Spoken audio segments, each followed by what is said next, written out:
ঈদের কথা যেহেতু আসলো, একটা আশা ব্যঞ্জক কথা মনে করিয়ে দিতে চাই।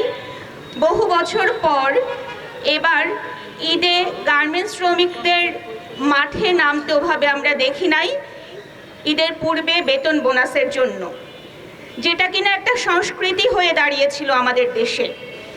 এটা অবশ্যই একটা ইতিবাচক একটা ঘটনা এবং এজন্য আমরা একই সঙ্গে সরকারকে যেরকম ধন্যবাদ জানাতে চাই, একই সঙ্গে মালিক পক্ষ যারা আসলে মনে করেন এক অর্থে মানে এক ধরনের সংস্কৃতি চালু আছে যে বেতনটা দিয়ে তারা দয়া করছেন, তারপরও এই সংস্কৃতির বাইরে থেকে এসে গার্মেন্টস শ্রমিকদের আদায় করার জন্য তাদের দাবি, তাদের বেতন, ন্যায্য বেতনটা আদায় করার জন্য মাঠে নামতে হয়নি। এই ব্যবস্থাটা যে কারণেই হয়ে থাকুক না কেন, যারা এর সঙ্গে জড়িত ছিলেন সবাইকে সাধুবাদ জানাই।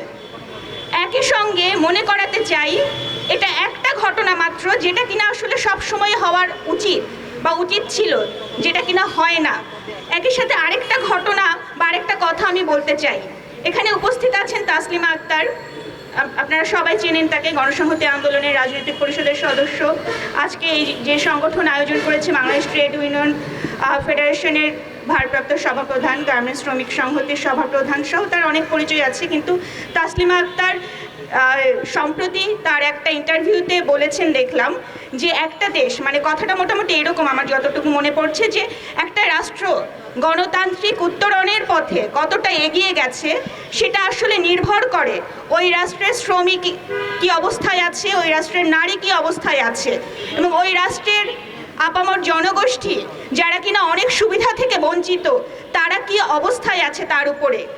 আমরা একটা নির্বাচন পার করে এসেছি, যেটা কিনা অনেক রক্তের বিনিময়ে আমাদেরকে এরকম একটা নির্বাচন পেতে হলো, অনেক রক্তের বিনিময়ে, আপনারা জানেন।